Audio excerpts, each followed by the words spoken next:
my name's Caitlin. I'm a holistic nutrition consultant and the author of a blog called grassfedgirl.com. I've been healing my Hashimoto's with the carnivore diet for over 4 years.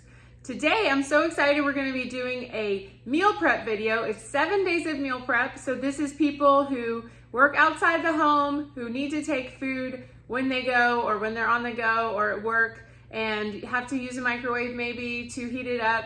So this is for all you people who work in an office. I work at home, so I really don't meal prep, but I'll do my best for you guys today. So stay tuned all the way to the end to see 7 days of meal prep. So you need to make sure you have all your food. So I have 2 pounds of ground beef, about 1.5 pounds of chicken thighs. This is some wild salmon. This is some stuff for a frittata. And then we have some sirloin and we have some beef ribs. Also, I'm gonna do everything inside. I know some people don't have a grill, so I'm going to do all the cooking inside. It's winter now, so maybe some people don't wanna go outside if they have snow or something like that. So I'm gonna do everything inside, and also all of this food is pretty budget friendly. I'm not doing ribeyes and all that kind of stuff.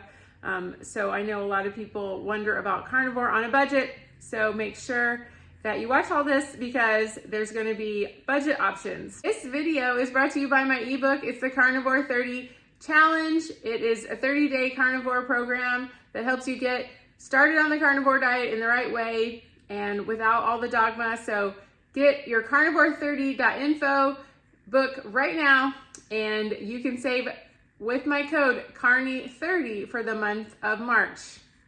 First, let's make your frittata. You just need some cream, you need 8 eggs, and you need some cheese. I think there's 2 cups of cheese. Now preheat your oven to 325. So I've got my 8 eggs in here, and then I'm going to put 1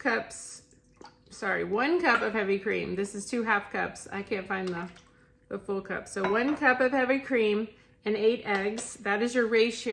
If it's too many eggs and not enough cream and not enough fat, it will get really dry and it won't taste good. Okay, so now I'm just gonna mix this up. I'm gonna add a teaspoon of salt. This is the best salt, by the way, the Redmond real salt. Use my code GrassFedGirl to save on the best salt down in the description box. Just keep mixing it up.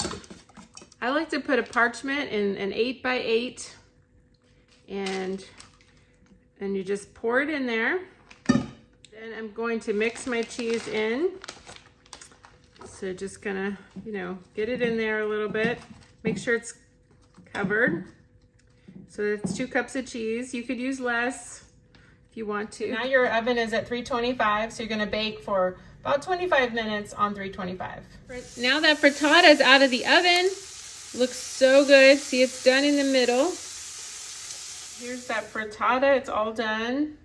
So I was gonna put some in the container. Over to our container. So we just move some over to our container. You can see the texture. It's very fluffy. The next recipe is beef ribs. I'm just gonna put them in the Instant Pot or pressure cooker if you have one, or you could put them in a pot, it's just gonna take longer. Okay, so I've got my beef ribs open now. I got about 4 cups of water down in here. And I'm just gonna add the beef ribs. This is about almost 3 pounds of beef ribs. A good rule of thumb is 1 teaspoon of salt for every pound of meat. So we'll just go ahead and put 3 teaspoons in here because we have almost 3 pounds of meat. Okay, so we're just gonna lock our lid. Lock it, always lock your lid. That's probably good, about 1.5 hours on high. Okay, finally, this is ready. I actually had to cook it for 2 hours.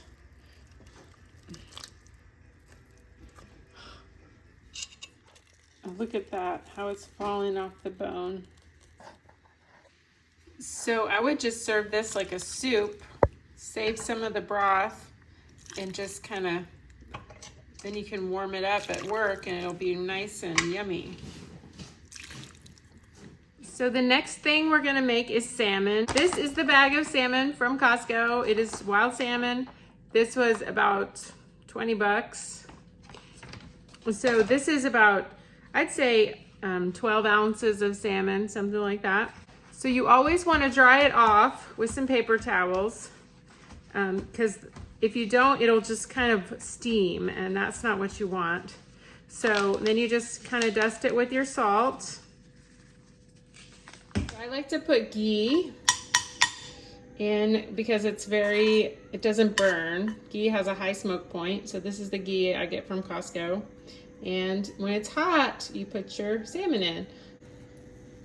Okay, so you want to hear that sizzle. That means that it's really ready. Okay, now it's time to flip. Ooh, it's that crispy skin. Time to take it off. Ooh, look how yummy it looks. Delish. So excited. I ended up only cooking it 2 minutes. So it's about 5 minutes on the first side and 2 minutes on the other side. I'm just gonna let that cool off before I put it in my container. Okay, now we're gonna do chicken thighs. This is about 1.5 pounds of chicken thighs, and you just need your salt again. And preheat your oven to 425. So we're just gonna lay them out like this, and then we're gonna sprinkle them with salt.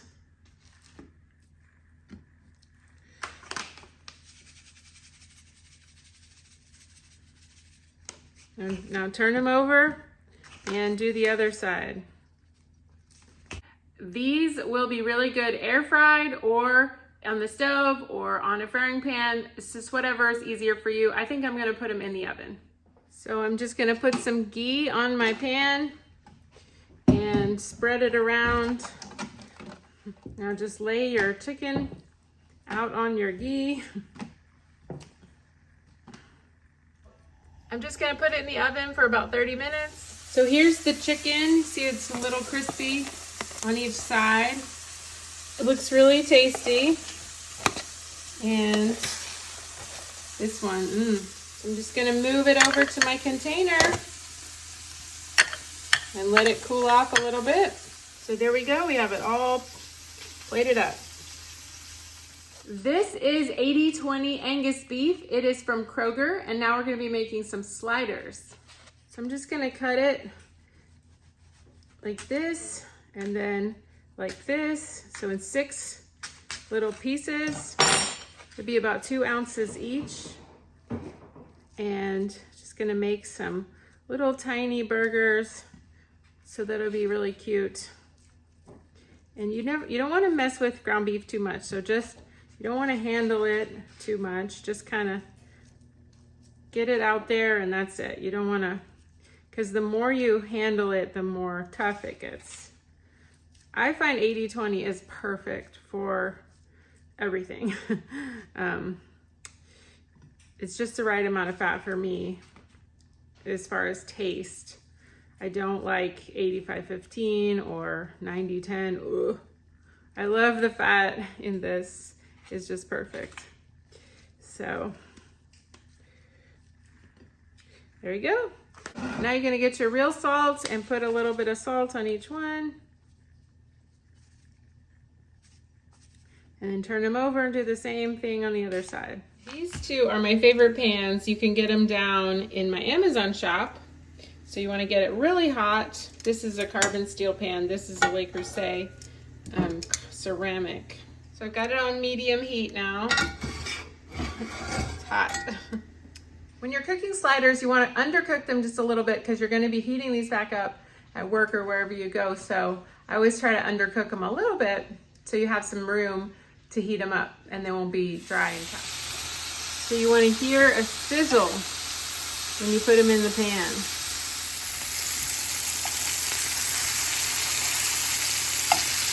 Okay, now you flip them over, get a little brown there. These sliders are ready, so I put them in the little container to cool off. So you got to get your meal prep ready to go for when you're going to work. Look how cute. Oh, I just want to eat these so bad. You may be wondering, how much am I supposed to eat on the carnivore diet and what do I eat? Well, you can eat anything from an animal.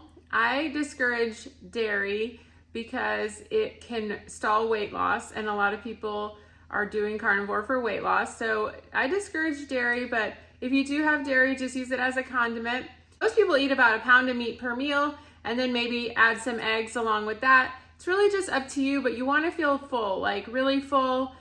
So if you don't feel really full, you're going to give in to sugar cravings and it's going to be bad news and you'll fall off the wagon. So you kind of want to err on the side of caution and eat a little more than you think you should just to stay on the plan. And I promise it'll be okay.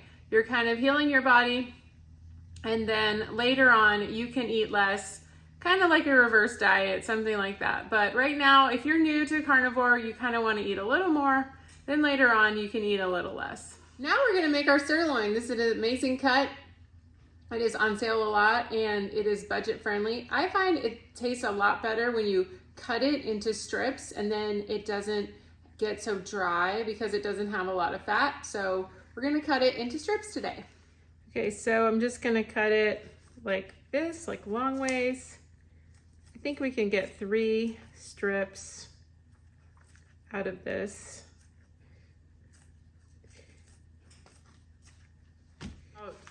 This is about 2 pounds of meat, so I've got 2 teaspoons of salt. And you want to get it on all the sides. Okay, so we can just use that same grease from the burgers and just put our strips in there.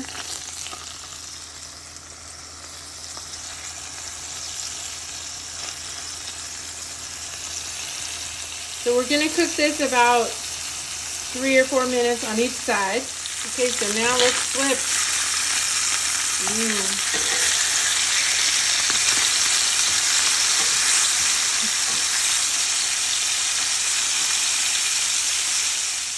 Okay, so there's our first steak finger, and here's the rest of them.